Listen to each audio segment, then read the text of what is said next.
I'm just excited, and I'm very excited because of our next guest and the person that we're about to welcome out on this stage.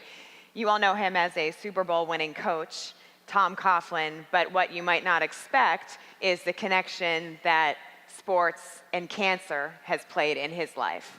Before we bring out the good coach, a quick reminder here. Once again, the hashtag is Biden Cancer Summit. You guys will be pleased to know that the hashtag is trending right now on Twitter all over the country, behind the Kardashians and something related to Mr. Rogers. So that's not even a joke. Tom Hanks playing Mr. Rogers. I'm being dead serious.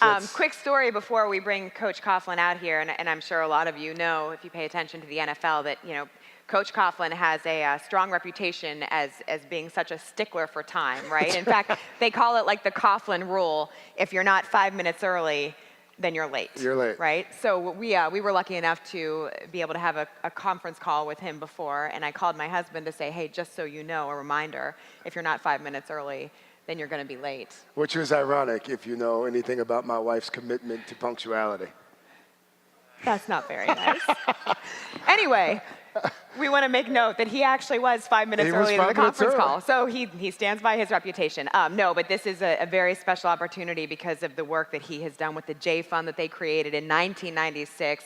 This works specifically to help families of those that are battling cancer, to help take care of the families, make life easier for them.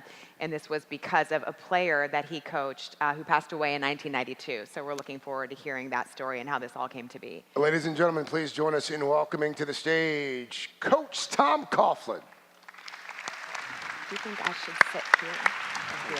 Me? Yeah. I got on. I'm good. Hi, guys. Hey, hey.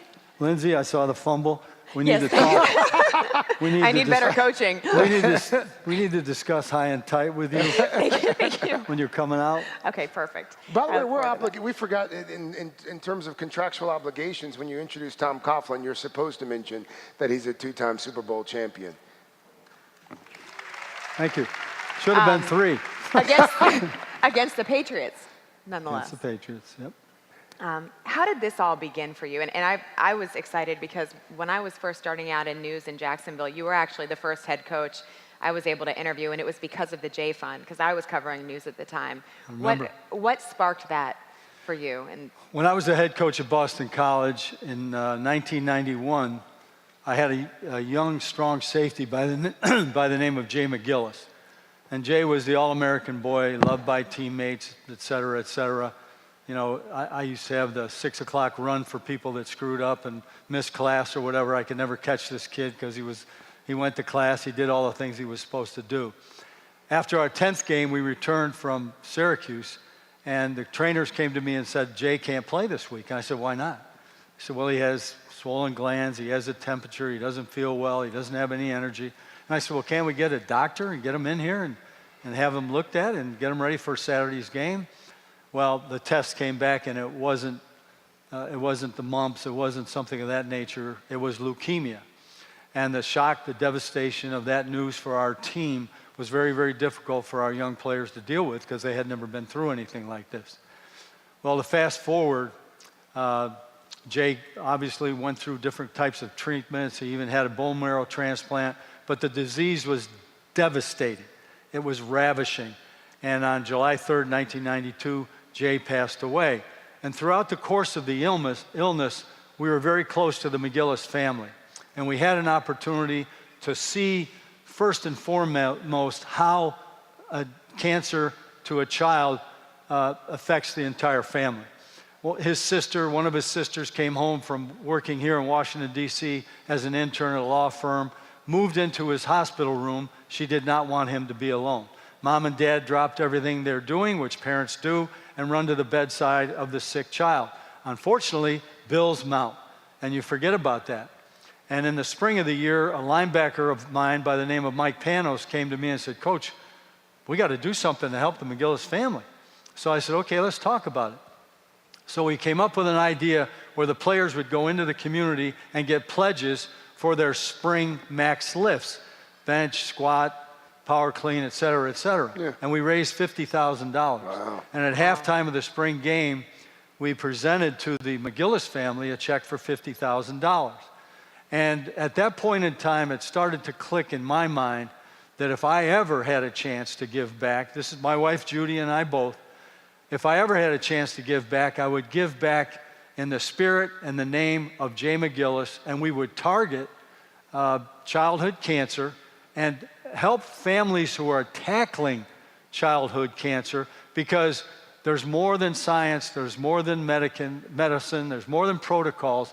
It's the siblings, it's the family, it's those that are in great support of the sick child, but for the most part, get put off to the side, being the siblings. And for the parents, if it's a two-parent home, then, for example, one parent can no longer work. Yeah. They have to be at the bedside of the sick child. So that's where the idea for the J Fund came from.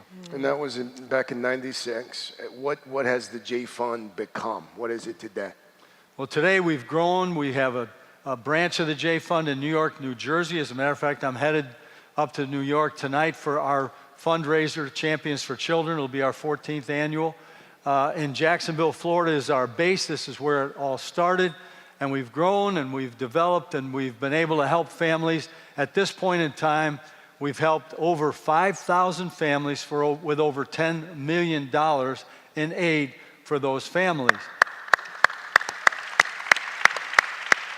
And Craig, the thing that is most difficult to deal with is, for example, this year, our appeal for grants is already up 14% from what it was last year. Last year, we spent over $800,000 in New York and over $800,000 in Jacksonville as well. But the need is continuing to grow. And one of the things that's very, very difficult for me to understand is the number of brain tumors that are occurring in children now, and what the reason for this is and why it's happening, but it's happening way too often. We were talking a little bit before about, the connection. It doesn't seem like there is one between sports and cancer, but one of the themes is family, right? And it's what you're talking about, but also family on a football team. What was that like when you observed that family when Jay was going through that? That was very, very difficult for our team to understand, because I had to call them together in a team meeting, and Jay wasn't there, and tell them that Jay had leukemia. And, just being young kids from 18 to 21 or 2, most of them had never dealt with anything like this. So that was the most difficult thing. But as we went through it, and as Jay went through the treatments, and when the cord blood transplant failed, I remember Jay called me on the phone. He said, "Coach, do you know?" And I said, "Jay, I know, but I want you to just keep fighting and fighting and fighting." He said, and I said, "Don't give up." And he said, "I won't, Coach. I won't." But as his teammates saw this, the disease continue and the failure of the cord blood, it was very difficult. And I'll never forget, I was telling Lindsay out front that when at the funeral mass, as they were bringing the casket out of the church, we were all stationed at the pews, and I looked on one side of me and on the other were the two leading tacklers in the Big East Conference. They're crying like babies. So it is the family. It's a family. You try to build a family as a football team, and obviously when the family is devastated by a disease or by this disease of cancer, they all run to the aid of the child. For the folks in this room and the thousands who are watching the live stream right now, Coach, who might be interested in learning more about the fund or perhaps how they can get involved, what should they do? Okay, our deal, as I've indicated here, our mission, okay, is to be there. That's a big theme for us. Be there for families who are tackling childhood cancer. And we're there in different ways. We're there financial, we're there emotional, we're there practical. But we're there from diagnosis to cure to beyond, okay? So we do all kinds of things. The primary things we do is we want to make sure the family stays in the home.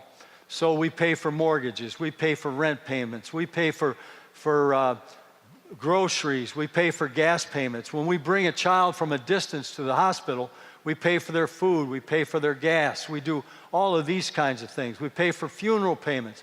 You name it, we have sibling programs. We have financial instruction type programs for families. We have a remembrance weekend where between 28 and 35 families attend every year who have lost a child. We have psychological help at that point in time. We have sibling help. We have a sibling group program. So we're constantly, my daughter, Kelly Coughlin Joyce, is the executive director of the J Fund. And quite frankly, when I moved to New York, the program because of her, got started, and it's grown, and thank God it's well recognized by everyone, because every year our budget goes up. The needs grow up. We've never turned a child down. And the way we function is we work through the social workers. And the social workers at the hospitals will tell us when the families are in trouble. And one of the nicest things that was ever said to me by a father was, Coach, let me tell you, we've applied for every type of aid we could possibly apply for. We've received nothing. The J Fund came on the scene. The next day, we had a check. That's the best thing I can hear. How have you seen and observed it making a difference? What other kinds of examples have you been able to see? Well, we have a lot of examples. Unfortunately, some that are not good, but we have a lot of examples of young people that overcome. For example, we've hired a young gal. Her name is Marissa Ayerna, and she is a graduate of Florida State. She learned about 2 weeks before she was to graduate from high school that she had Ewing sarcoma, a soft tissue cancer in her legs. Now, she is an outstanding athlete, a runner, a workout phenom, okay? She was told she would never run again. This past year, she's run 3 marathons. Wow. 3 marathons. Yeah. Told she would never run again. It's an amazing thing. Way back, there was a story of a young girl who was dying of leukemia, and Ernie Bono and I, or Ernie helped me start the J Fund. We were in the home on a Saturday when the young gal was very close to death. And I'll never forget this. We're sitting on the couch nearby, and a 3-year-old turns to her mother and says, "Mommy, I'll be okay." Now, how does that happen? Where does that kind of thing come from? But we've been able to help in such a way, and that family, for example, the dad was working 2 jobs. He worked for a sheriff's department, and he also had another job. But he always attributed that he was able to be with Lila because of the J Fund, had come into the scene and helped take care of their costs. You've won a few championships. You've achieved a great deal professionally. For you personally, your involvement with the J Fund has meant what? It's meant really fulfillment to me, because one of the things that is very interesting is I go into a hospital to make a hospital visit. We just visited a couple weeks ago, and when you walk into a room with a sick child and the parents, you see the parents come up a little bit. They're excited because you've come to see their child, and the pictures are taken and what have you. And then they want to thank you when you're leaving. And I turn around and say to them, thank you. Because what they have done for me in their way has put life back into perspective. It's great to win Super Bowls. It's great to have trophies. It's great to be surrounded by outstanding young athletes, et cetera, et cetera. But what is reality for these families is when they are told that their child has cancer, life for the parents totally and completely changes. It changes. And it's proven that in 1/4 of the families, 40% of their income goes down because one parent has to become the child caregiver. Gosh. Are there ways that you have been able to use that inspiration in football? Well, the interesting thing is that professional athletes, as I've found it, are great with kids. Whether it's the Make-A-Wish program where we would have a child anytime they asked, or whether it's cancer kids, we have what we call a Sunday Blitz, which in the spring in New York, still in New York, and in Jacksonville, we bring the cancer kids and their families to the facility, the stadium, okay? And we give them tours, and we take them in the weight room, and the players show them, some various lifts and some exercises. We take them in the training room, they tape them, they tape up their ankles or whatever. That's cool. We take them into the various parts of the building so they can have fun, and we call it a day away from cancer. And so the Sunday part of it comes that at the end of the day, we take them into the cafeteria for a Sunday blitz, you know, so everybody has ice cream and candy and what have you. But that is very, very reinforcing to us as well, because we like to take the parents and the children and do something nice for them, give them a day away from cancer, give them a day when they can be with Calais Campbell, Eli Manning, Jalen Ramsey, you know, whoever, they can spend time with them. And the kids, the players actually love being around the kids. Speaking of football, we would be remiss if we didn't ask him. You managed to beat Tom Brady twice in a Super Bowl. How'd you do it? What's the secret? We played a little better that day. You know, you know, in 07 when that happened, they beat us in week 17 of the NFL season. They beat us 38-35. That's right. We beat them in Super Bowl 42, 17-14. Quite a difference. The defense has tuned it up a little bit in the Super Bowl. What's your best memory, your favorite memory from football so far? Oh boy, there's a lot of them. There's a lot of great games and wins. There's a lot of devastating losses.